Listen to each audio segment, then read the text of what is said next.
딱 카메라 앞에 서면 죄송합니다 뭐 이렇게라도 말해야 할 텐데 레이저를 발사를 하더라고. 이렇게 째려보고 있어요. 저는 무서운 사람이구나 진짜. 그런데 검찰 조사 가서 어떤 기자가 사진으로 찍은 거 특정이 됐더라고요. 여러분 보셨습니까? 조사실에서 사진을 찍는 건데 그러면 조사를 받아야 되는 우수석이 이렇게 막 좀 이 피의자 입장인데 오히려 사진 보니까 딱 팔짱을 끼고 딱 이렇게 웃고 있고 조사하는 사람들이 다 두 손 모고 저 아래서 딱 이렇게 하는 그 한 장의 사진. 그 한 장의 사진이 많은 것을 말해주죠. 때로는 그 사진 한 장이 긴 말보다 메시지가 큰데 그야말로 특종입니다. 특종. 그래서 그 사진 찍은 기자 이야기를 들었어요. 제가 그 사진 보니까 그것도 객원 기자더라고. 수습 기자야. 보니까 중대 사진학과 나온 2년차 고운호 객원 기자인데 이 사람이 그 사진 한 장을 건지기 위해서 엄청 노력했습니다. 300m 떨어진, 그러니까 엄청 멀리 떨어진 건물에서 큰 망원렌즈, 수천만 원짜리 망원렌즈를 가지고 5시간을 기다린 거예요. 5시간을. 근데 그 5시간이 말이 5시간이지 한순간도 한눈을 팔 수가 없죠. 아까 그 사진, 이렇게 팔짱 끼고 웃는 사진, 그게 불과 몇 초겠어요? 불과 1, 2초예요. 그 1, 2초를 놓치면 꽝이에요. 그러니까 그 1, 2초를 잡으려고 5시간을 그냥 900장을 사진을 찍으면서 기다린 거예요. 얼마나 힘들겠어요. 그래도 건졌으니까 보람이 있죠. 근데 그 친구가 뭐라고 하는 줄 압니까? 성공보다 실패의 기회가 더 많다 그러더라고요. 자기가 예전에 이완구 전 총리 후보자 지명 논란 때 그 사람 나오는 거 주차장에서 찍으려고 13시간을 기다렸대요. 13시간을 그 한 장 찍으려고. 근데 결국은 못 찍었다는 거예요. 또 저번에 롯데 사태 때 심격호 총괄회장을 찍기 위해서 그 요리사, 호텔 요리사 출입구에서 기다려서 그 사진 한 장 찍으려고 기다렸는데 결국은 또 못 찍었다 이거예요. 생각해 보세요. 13시간을 기다리고 밤새 기다리고 했는데 허탕치고 집에 귀가할 때 그 피곤하고 지치고 쓸쓸한 마음. 근데 또 기다린 거예요. 또 포기하지 않은 거예요. 결국은 건진 것이죠. 취재 특종기 얘기하느라고 아주 바쁘답니다. 바빠. 여러분, 결국 누가 웃게 됩니까? 누가 웃게 되죠? 마지막에 웃는 자가 웃는 거예요. 누가 마지막에 웃을까요? 끝까지 포기하지 않는 자가 웃는 거예요. 이 비밀은요, 세상도 마찬가지예요. 더구나 여러분, 우리 하나님의 사람들은 기다림의 선수 아닙니까? 하나님이 여러분의 백인 줄로 믿습니다. 오늘 분명히 1절에 여호와께서 말씀하신 대로 사라를 아까 어떻게 했어요? 돌보셨다. 하나님의 여호와께서 말씀하신 대로 돌보셨다. 그러니까 무슨 얘기죠? 아브라함과 사라가 그 오랜 세월을 기다리는 동안 하나님이 그들을 외면하신 거 아니에요. 방치하신 거 아니에요. 기다릴 때에 지치고 힘들 때마다 찾아오셔서 위로하시고 격려하시고 좀만 참아라, 힘을 내라고 우리에게 참을 수 있는 은혜를 주신다는 겁니다. 무조건 견디는 게 아니에요. 실제로 창세기를 보면 한 번은 아브라함이 너무 낙심이 돼서 밤에 절망스럽고 그렇잖아요. 하나님이 큰 민족 만들어준다고 했는데 큰 민족은커녕 아들 하나도 지금 없으니까 얼마나 창피해요. 그 고대 사회에서는 자손이 없는 게 창피한 거거든요. 그날 밤에 아브라함이 낙심해서 있는데 하나님이 아브라함에게 찾아오셨어요. 아브라함아, 아브라함아, 너 바깥에 나와봐. 뜬금없이 하나님이 바깥에 나와보려는 거예요. 밤에 낙심해 있는데 그 아브라함이 바깥에 나오니까 아브라함에게 하나님이 아브라함아, 하늘을 봐라. 하늘을 보니까 깨알 같은 별이 그냥 총총총총. 요즘 같으면 깨알 같은 별이 있어요, 없어요? 없어요. 그 시대는 있었을까요, 없었을까요? 있죠. 하늘의 별이 그냥 깨알같이 그 별을 보여주시면서 하나님이 아브라함에게 아브라함아, 참어. 네 후손이 저렇게 될 거야. 저렇게 많아질 거야. 힘을 내. 여호와께서는 아브라함을 내버려 두시지 않고 그렇게 낙심할 때마다 찾아오셔서 위로했잖아요.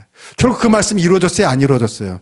이루어졌잖아요. 오늘날 유대교 신자, 기독교 신자, 심지어는 이슬람교 신자까지도 아브라함을 자기 조상으로 믿는다고요. 여러분, 오늘 여러분에게 어떤 문제가 있는지 모르겠어요. 또 사업이 잘 안 되는지, 직장이 어려운지, 가정에 문제가 있는지, 또 내 믿음이 부끄러운지, 그런 낙심하지 않길 주 이름으로 축원합니다. 하나님이 말씀하신 시기가 돼요. 하나님 말씀하신 시기가 돼요. 때가 됐을 때 이루어지더라 이거예요. 때가 됐을 때. 언젠가 여러분에게 웃을 날이 올 줄로 믿습니다. 마지막으로 하나님이 웃게 하시는 복을 누리려면 따라합시다. 그래도 믿어야 한다. 그래도 믿어야 한다. 예. 아브라함을 우리가 뭐라고 부르죠? 믿음의 조상이라고 불러요. 근데 사실 아브라함도 이 성경을 찬찬히 보면 믿음이 이렇게 많지 않아요. 보면 헷갈릴 때가 많았어요. 많이 헷갈렸어요. 하나님이 큰 민족 만들어준다고 그랬는데 아들이 안 생기니까 5년, 10년, 20년. 그래서 아브라함도 많이 헷갈렸어요. 더구나 세월이 가고 나이는 많아지고 실제로 아내 사라는 경수가 끊어졌다고 성경은 말해요. 무슨 말이냐면 육체적인 조건이 아들을 낳을 수가 없게 되었다는 얘기예요.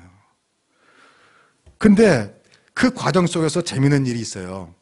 지금부터 여러분이 저를 잘 따라오셔야 되는데 창세기 17장 15절로 가봅시다. 자, 이게 무슨 얘기냐면 하나님께서 아들을 주신다는 걸 기다리다 지친 아브라함에게 하나님이 나타나서 이렇게 말씀하시는 거예요. 야, 너 이제 큰 민족의 아버지가 될 거야. 그러니까 너 이름도 아브라함이 아니라 아브라함으로 바꿔. 네 후손 중에 왕이 나올 거야. 그러니까 왕이 나올 거고 그 아들에게 할례를 줘. 언약을 지켜, 가르쳐. 네 아내도 이제 사레가 아니야, 사라야. 이제 민족의 어머니가 될 것이니까. 이렇게 아주 장밋빛 얘기를 하나님이 많이 해주시는 거예요. 그러니까요, 여기 나오는 것처럼 막 그런 얘기 하잖아요. 막 사라라 하지 말고 복을 줄 거야. 왕이 나올 거야. 막 하니까 그 다음에 아브라함이 어떻게 했어요? 엎드려 웃으며. 이 웃음은 무슨 웃음이에요? 비웃음이에요. 어이없어 웃는 웃음이에요. 아니, 아브라함 입장에서 그렇잖아요, 지금. 아니, 아들이 지금 하나도 없는데 무슨 큰 민족을 만들어주겠다. 너희 후손에 왕이 나오겠다. 이제 아들을 낳으면 할례를 줘라. 아이에게 말씀을 가르쳐라니까 아브라함이 웃긴 거예요. 그러니까 속으로 해서 뭐라 했어요? 아브라함이 엎드려 웃으며 마음속에 이르되 100세 된 사람이 어찌 아들을 낳을까? 사라는 90세 어찌 출산을 할까? 하고 아브라함이 뭐 했다고요? 웃었다. 이거는 어이없어 웃는 웃음이에요. 오늘 본문의 웃음이 아니에요. 자, 사라는 어떻습니까? 그 다음에 갑시다. 그 다음에 18장으로 또 갑시다. 이번에 사라가 웃어요. 넘어가서. 예. 그들이 아브라함에게 이르되, 이제 천사들이 아브라함에 나타나서 또 얘기하는 거예요. 아브라함아, 네 아내 사라가 어딨냐? 장막되어 있습니다. 그가 이르되 내년 이맘때 반드시 내게 돌아오리니 아내 사라에게 아들이 있으리라 하고 또 이제 약속을 해주는 거예요. 근데 이 얘기를 사라가 어떻게 했어요? 장막문에서 들었어요. 들은 사라가 어땠을까요? 야, 드디어 아들이 생기는가? 드디어 참았다 된다. 하나님 감사합니다. 믿습니다. 막 이랬을까요? 네, 그 다음 가봅시다. 아브라함과 사라는 나이가 많아 늙었고 사라에게는 여성의 형기가 끊어졌는지라. 12절 같이 읽읍시다. 시작.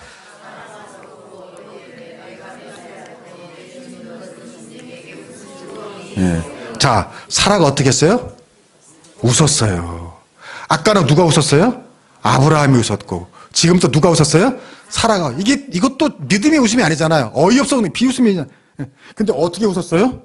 속으로 웃었어요. 속으로.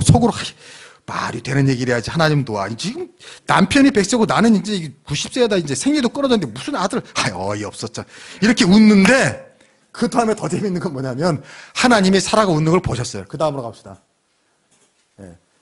여호와께서 아브라함에게 이르시되 시작. 사라가 왜 웃으며 이르기를 내가 늙었거늘 어떻게 아들을 낳으려.